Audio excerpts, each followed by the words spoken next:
സമാധാനത്തിൻ ദൂതുമായി ഒലിവിലമീടിയ ഇവിടെ തിരുവചനധ്യാനങ്ങളാൽ നിറയുന്നു ഈ അന്തരീക്ഷം. സ്നേഹത്തിൻ സാന്ത്വനമേകാൻ, ദൈവകൃപയിൽ വളരാൻ സ്വാഗതമോതുന്നു ഞങ്ങൾ ഒലിവില മീഡിയയിലേക്ക്. ത്രിയേക ദൈവത്തിന് സ്തുതി. മനുഷ്യജീവിതം കടലിൽ സഞ്ചരിക്കുന്ന കപ്പൽ പോലെയാണ് എന്ന് പറയാം. കടൽ ചിലപ്പോൾ ശാന്തമായും മറ്റു ചിലപ്പോൾ പ്രക്ഷുബ്ധമായും കാണപ്പെടുന്നു. അതുപോലെ നമ്മുടെ ജീവിതവും സുഖദുഃഖ സമ്മിശ്രമാണ്. പലപ്പോഴും ആ ആടി ഉലച്ചിലിൽ പിടിച്ചു നിൽക്കുവാനാകാതെ മനുഷ്യൻ തകർന്നടിഞ്ഞു പോകാറുണ്ട്. സാമ്പത്തിക ബാധ്യതകൾ, കുടുംബ പ്രശ്നങ്ങൾ, ശാരീരിക അവസ്ഥകൾ തുടങ്ങി പലവിധ പ്രതിസന്ധികൾ പലരെയും വിഷാദത്തിലേക്കും മാനസിക സമ്മർദ്ദങ്ങളിലേക്കും ജീവിതം അവസാനിപ്പിക്കുന്നതിലേക്കുമൊക്കെ നയിക്കുന്നതായ വാർത്തകൾ നാം കേൾക്കാറുണ്ട്. പ്രശ്നപരിഹാരത്തിനായി പല വഴികൾ തേടിയിട്ടും വിശ്വാസമർപ്പിച്ചിരുന്നവർ പോലും നിരാകരിക്കുന്ന അവസ്ഥ. നശ്വരമായവയിൽ പ്രത്യാശ വെച്ച് നശിച്ചു പോകുന്നവർ.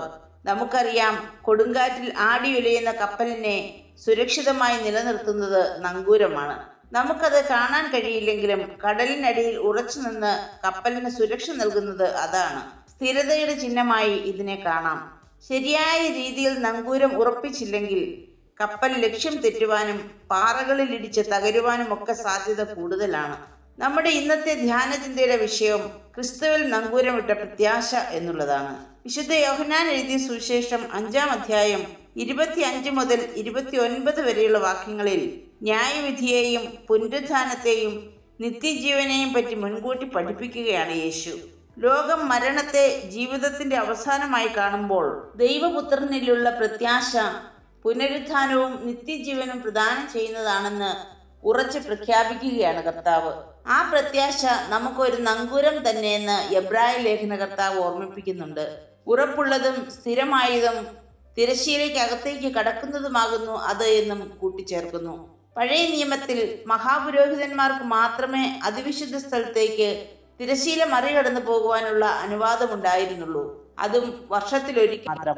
എന്നാൽ നമുക്ക് വേണ്ടി ക്രിസ്തു ദൈവസന്നിധിയിലേക്ക് പ്രവേശിച്ചതിനാൽ നമുക്കും അവിടേക്ക് പ്രവേശനം സാധ്യമാണ്. അതുകൊണ്ട് ഇഹലോകത്തിൽ മാത്രമല്ല, ദൈവസന്നിധിയിലും ഉറപ്പിച്ചിരിക്കുന്ന സ്ഥിരമായ നങ്കൂരമാണ് ക്രിസ്തുവിലുള്ള നമ്മുടെ പ്രത്യാശ. പ്രത്യാശ എന്നത് കേവലം വാക്കുകളിൽ മാത്രം ഒതുങ്ങുന്നതാകരുത്, മറിച്ച് ദൈവപുത്രനിലുള്ള യഥാർത്ഥ വിശ്വാസത്തിലും അനുസരണത്തിലും ഉള്ളതാവണം. ദൈവത്തെക്കാൾ ദൈവാലയത്തിലും മറ്റു പലതിലും പ്രത്യാശ വെച്ച് കപടഭക്തിക്കാരായി ദുഷ്ടത പ്രവർത്തിക്കുന്നവർ ദൈവകോപത്തിന് പാത്രീഭവിക്കുമെന്ന് യഹോവ അരുളി ചെയ്യുന്നതായി യിരെമ്യാ പ്രവചനം 7-ാം അധ്യായത്തിൽ രേഖപ്പെടുത്തിയിരിക്കുന്നു. ക്രിസ്തുവിൽ നങ്കൂരമിട്ട പ്രത്യാശയുള്ളവർ മറ്റെന്തിനേക്കാളും ഉപരി ദൈവത്തെ വിശ്വസിക്കുകയും അവന്റെ വഴിയിൽ നടക്കുകയും ചെയ്യും. ഇന്നും പലരും അവരുടെ വിശ്വാസത്തിലൂടെ ഈ സത്യം നമ്മെ ഓർമ്മിപ്പിക്കുന്നുണ്ട്. അതിനൊരു ഉദാഹരണമാണ് ഇന്ത്യൻ വനിതാ ക്രിക്കറ്റ് താരമായ ജമീമ റോഡ്രിഗസ്. മുംബൈയിലെ ഒരു ക്രിസ്തീയ ഭവനത്തിൽ ക്രിസ്തീയ വിശ്വാസത്തിൽ വളർത്തപ്പെട്ട ജമീമ ക്രിക്കറ്റിനെ ഏറെ ഇഷ്ടപ്പെടുകയും അതിനായി പ്രയത്നിക്കുകയും ചെയ്തിരുന്നു. പിതാവ് ഒരു സഭാ ശുശ്രൂഷകനായിരുന്നതിന്റെ പേരിലും മറ്റും ക്രിക്കറ്റ് ജീവിതത്തിന്റെ തുടക്കത്തിൽ തന്നെ വലിയ സമ്മർദ്ദങ്ങളും വിമർശനങ്ങളും മാറ്റി നിർത്തലുകളുമെല്ലാം അവൾക്ക് നേരിടേണ്ടി വന്നിട്ടുണ്ട്. ടീമിലെ സ്ഥാനം പോലും നഷ്ടമാകുന്ന അവസ്ഥകൾ ഉണ്ടായി. എന്നാൽ ഇതിനെയെല്ലാം തരണം ചെയ്ത് 2025 ICC വിമൻസ് ക്രിക്കറ്റ് വേൾഡ് കപ്പിന്റെ സെമി ഫൈനലിൽ ശക്തരായ ഓസ്ട്രേലിയൻ വിമൻസ് നാഷണൽ ക്രിക്കറ്റ് ടീമിനോട് ഇന്ത്യ എതിരിടുമ്പോൾ ജമീമ ആത്മവിശ്വാസത്തോടെ കളിച്ച് ഇന്ത്യയെ വിജയത്തിലേക്ക് നയിച്ചു. കളിക്കിടയിൽ വിജയം കൈവിട്ടു പോകും എന്ന് തോന്നിയ അവസരത്തിൽ അവൾ എന്തോ പിറുപിറുക്കുന്നുണ്ടായിരുന്നു. പിന്നീട് അതേക്കുറിച്ച് ചോദിച്ച മാധ്യമപ്രവർത്തകരോട് ജമീമ പറഞ്ഞത്, പുറപ്പാട് പുസ്തകം 14-ാം അധ്യായം 14-ാം വാക്യം തന്റെ മനസ്സിൽ ഓർമ്മ വന്നു എന്നും യഹോവ നിങ്ങൾക്ക് വേണ്ടി യുദ്ധം ചെയ്യും, നിങ്ങൾ മിണ്ടാതിരിപ്പീൻ എന്ന ആ വചനം ഉരുവിട്ടുകൊണ്ടേയിരുന്നു എന്നുമാണ്. വിജയങ്ങളും നേട്ടങ്ങളുമെല്ലാം സ്വന്തം പരിശ്രമത്തിന്റെ ഫലം മാത്രമായി കാണുന്ന ലോകത്തിൽ ദൈവത്തിലുള്ള തന്റെ അടിയുറച്ച വിശ്വാസവും പ്രത്യാശയുമാണ് ജമീമ ലോകത്തോട് വിളിച്ചു പറഞ്ഞത്. പ്രിയമുള്ളവരെ, നമ്മുടെ ഓരോരുത്തരുടെയും ജീവിതത്തിന്റെ നങ്കൂരം ഇന്ന് എവിടെയാണ്?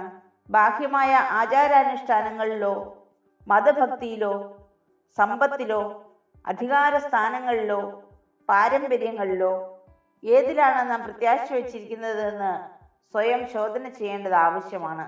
പ്രശ്നങ്ങളും പ്രതിസന്ധികളും നിരാശയും ഒക്കെ നമ്മുടെ ജീവിതത്തിലും കടന്നു വരുമ്പോൾ ഉലയാത്ത വിശ്വാസത്താൽ അതിനെ നേരിടുവാൻ സാധ്യമാകുന്നുണ്ടോ?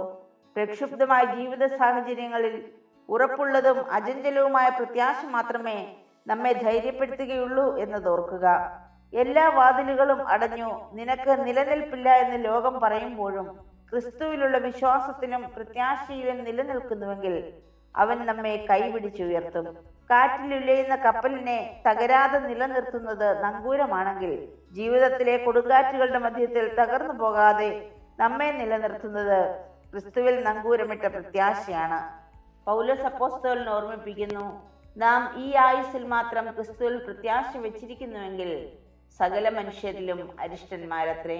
പ്രാർത്ഥിക്കാം. കൃപയുള്ള കർത്താവേ, പ്രതിസന്ധികളിലും പ്രയാസങ്ങളിലും തളർന്നു പോകാതെ നിന്നിൽ പ്രത്യാശ വെച്ചുകൊണ്ട് ജീവിപ്പാനും പ്രവർത്തിപ്പാനും ഞങ്ങളെ സഹായിക്കണമേ.